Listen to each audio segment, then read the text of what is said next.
চলিব সংখ্যালঘু হাৰাহাস্তি কৰা না চলিব অমানবীয় উচ্ছেদ বন্ধ কৰক ভূমিহীনক ভূমি প্ৰদান কৰিব লাগিব ভূমিহীনক ভূমি প্ৰদান কৰিব লাগিব We want justice We want justice We want justice We want justice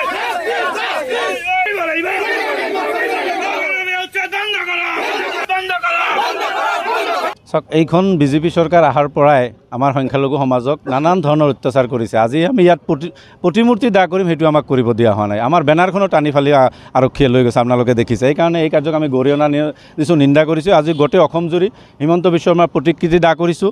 আজি যি অমানৱীয় উচ্ছেদ কৰিছে এই উচ্ছেদৰ বিৰোধিতাৰে আমি প্ৰতিমূৰ্তি দাহ কৰিছোঁ।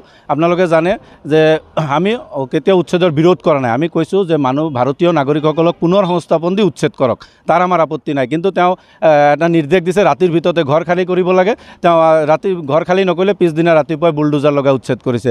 আজি বিলাসীপাৰাৰ সমজিলাত আপুনি চিৰাকুঠা কওক, সন্তোষপুৰ কওক, আজি চৰুৱা বাখৰাত যি ধৰণে অমানৱীয় উচ্ছেদ কৰিছে এই উচ্ছেদক আমি নিন্দা দিছোঁ, গৰিহণা কৰিছোঁ।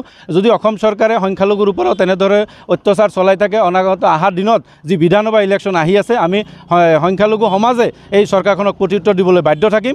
আৰু যি আমাৰ পৰা ভূমি কাঢ়ি লোৱা হৈছে, আজি কোনো মানুহ ইচ্ছাকৃতভাৱে চৰকাৰী ভূমিত বসবাস নকৰে। আজি নদীত গৰাখহনীয়াই আমাৰ মানুহখিনিক যিখিনি মানে নদীয়ে মাটিখিনি শেষ হৈ যায়, সেই মাটিখিনি মানুহ কিনিব নোৱাৰা মানুহৰ অৱস্থা হোৱাৰ কাৰণে আজি চৰকাৰী ভূমিত বসবাস কৰি আছে।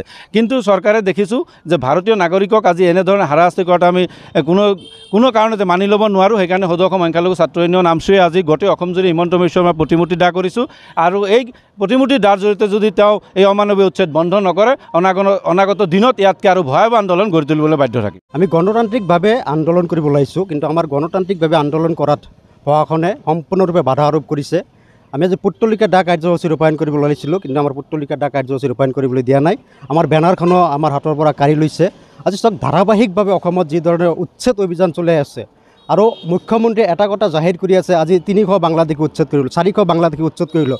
এই যে আভুৱা ভৰা কথা, এই কথাখিনি মুখ্যমন্ত্ৰী কোৱা বন্ধ কৰিব লাগে, 1 নম্বৰ কথা। 2 নম্বৰ কথা হৈছে এই যে একপক্ষীয়ভাৱে যি উচ্ছেদ কৰি আছে, এই উচ্ছেদ কৰা ব্যক্তিখিনিক পুনৰ সংস্থাপনৰ ব্যৱস্থা কৰিব লাগে।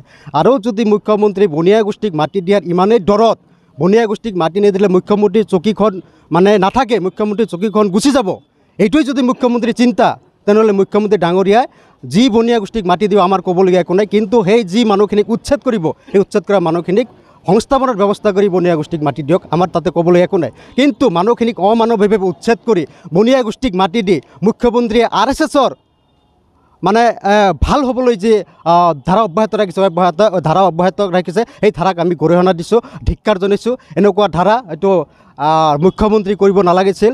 দেশৰ এজন মুখ্যমন্ত্ৰী, কল্যাণকামী ৰাষ্ট্ৰ, দেশৰ 5খন ৰাজ্যৰ ভিতৰত এখন ৰাজ্য বনোৱাৰ এটা প্ৰচেষ্টা যে মুখ্যমন্ত্ৰী, সেই প্ৰচেষ্টা কিন্তু বিফলে যাবলৈ আমি দেখা পাইছোঁ। গতিকে মুখ্যমন্ত্ৰী ডাঙৰীয়াই এইবিলাক সস্তীয়া চিন্তাধাৰা বাদ দি অসমৰ যি জনসাধাৰণ, সেই জনসাধাৰণক নিৰাপত্তাৰ ব্যৱস্থা কৰক।